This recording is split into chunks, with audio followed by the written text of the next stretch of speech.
What's up, guys, and happy Thanksgiving. It's John with National Sports Entertainment, and I just wanted to go into today's games and really tomorrow's.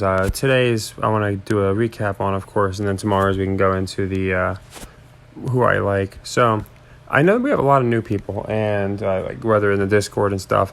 So it's been a little bit since I've gone over the system. I'm not going to take too much time belaboring the point. But essentially, my system is a unit, 2 units, 4, and then we close it out if that doesn't hit. So we finished 1 for 3 today, which isn't great. But again, the good thing about the system is that's what matters. We kind of had the same thing yesterday. We missed a few, but the Warriors came through for our leg 3.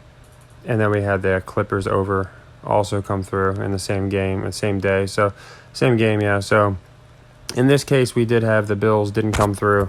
But the Giants evened that out. So, as you see, even though we only went 1 out of 3 on this particular sequence, we still profited. Roughly, I think it's 24 if I'm doing my math right. Or 27. I'm sorry. 17. I just like to make sure I get the numbers right. So, might not seem crazy, but the whole purpose of this is to close out sequences, knowing we close out 7 to 8 sequences and we can lose a 3-legged loss, which has been a while, by the way. So, we did lose our first leg here, Patriots. To me, this one, again, I had 3 designations for the games. I was a little off. First one, I did have, Allen being unstoppable, and I thought they were going to win by a lot. I should have thought of the possibility of the Allen comeback, which they've been doing about every week. So that one, I probably, in retrospect, should have gone Lions points, but I figured of the 3 games, one had to be a blowout. I thought that was going to be it. Here, I really do feel bad, and let me go into a funny thing from each game. So this game didn't really affect the final line. If you notice, there was it did force the game to be closer, but at the end, the Lions made a kick that was so bad. Even the announcers like Michaels and Romo couldn't say it was the wind because there's a dome. They couldn't blame anything. So they literally just said, oh, that ball was right, and something pulled it left. And then Romo joked around about how he weighted the post before the game. So, again, there's been people that put out magnetic field goal videos years ago only to be laughed at. To me, that's just perfect proof. This kick was sailing right.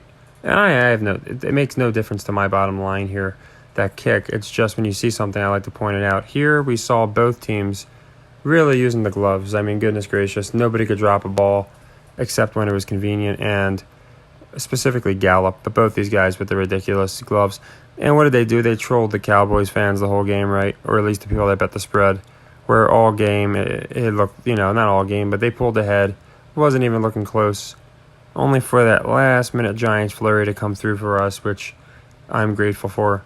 And then we had this one, which we knew was going to be closer than people thought. Again, I thought the 2.5 was such a trap, but it wasn't. The Vikings won it. Maybe more public is back in the Patriots. They do want the Vikings to look strong. I know that. But yeah, I did have the Patriots. So overall, since we got our third sequence here, it's nice. This was only our first, but we want to finish strong, obviously. So I've been looking at a lot of the NFL games, but I wanted to go into the ones that are coming up tomorrow. So for tomorrow we have the basketball schedule, and off the bat there's a few of these that I do like. Right off the bat, I like the under in the Boston Celtics game, so I'm going to make that my second leg of the Patriots. I think it's also fitting because it's Boston, and the reason for that being Boston is something like close to 80% on the over-under this year, and if you know my metric on that, then I just fade that because eventually it doesn't finish like that. So I don't even know what it is right now. I don't even know if ESPN has a number set. They have it at 236.5. As you know, I like to wait for the official ESPN spread because they will match up the official ESPN spread with the team ranking site. And the team ranking site is the one that goes off the spreads, and those two are like the Associated Press. So I like the Celtics under a lot here. And with the same metric, I love the Clippers over. They've gone over so seldomly this year. I do think they go over. So I look for another one where we might be on a second leg. This one was a loss. Northwestern did not go over yesterday. So for this one, I do love the Clippers to go over. And again, it's the same logic. They are about 20% on the over this year. So if you ever see a metric like that, then you can go ahead and just bet it. You don't, I try and make videos for them, but, with college and everything, I'd be making dozens of videos a day covering hundreds of teams. So I just basically wanted to go over the ones I'm going with on second legs, and then the ones that really fit the metric. And the Clippers fit it with the over, as do the Celtics with the under. And then the other ones I'll just go over.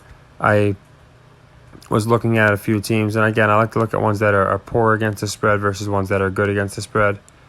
So we come over here and we look at if the Sixers match up with the Magic, 10-8 and 8-9. It's pretty close here, right? And then you see the Sixers getting 3, so a lot of people might be on the Magic. These type of ones, injured players, are ones I like to avoid. And then, so I know a lot of people want to play every game, but it's just something that, to me, is not feasible.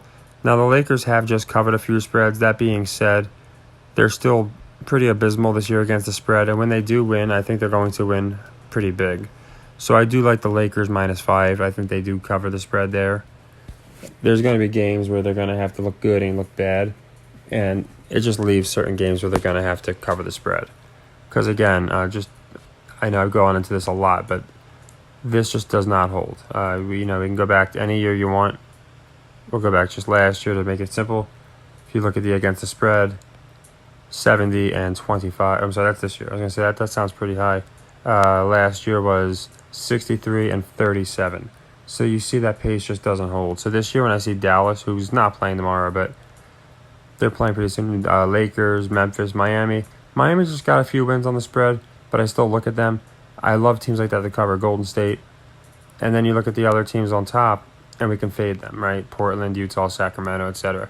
Portland's a little bit of a different story because I've gone over this year how I think they're being set up.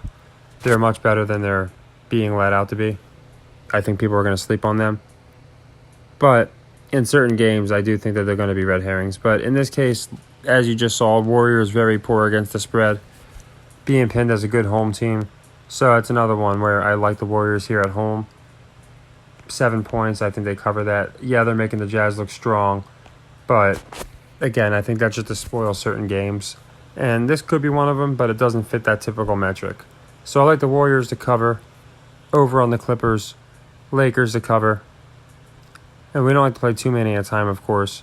I like under on Boston. And this one did pique my curiosity just because you could look at it like a trap. Charlotte was just getting these odds against the Sixers, and I picked Charlotte for that reason. But you look at it against the spread, and again, you're not going to have a team, especially like Minnesota, in my opinion, finish too bad against the spread. So people, in my opinion, this would be a good game where people are fading Minnesota, taking Charlotte. They're taking the points here. And again, injuries have a lot to do with that. Taurean Prince is a great player for the Wolves, even though they have good players.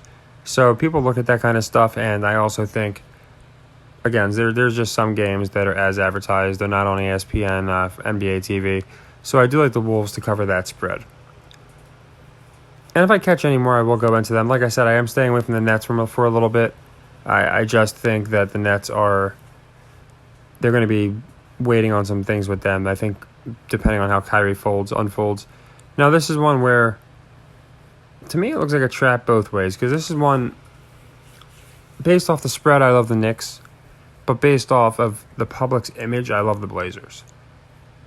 That all being said, even though you know how I feel about the Blazers, this is a game where I probably lean Knicks, and I'll have anyone that I'm leaning Knicks, but I haven't picked them. I will officially make them, clear tomorrow if I need to. But I just wanted to go over that, and that was the last one I saw that really jumped at me. But any other one like the Suns and stuff, Thunder, I will go into. I just thought for now, I do like the under on the Thunder as well. Okay, under 234.5. They're doing very good on the over this year. So just like the Celtics, I like the under on them. My phone is about to die though, but I'll get this out, and then we can go into any games I might have missed as well as college. So take care, and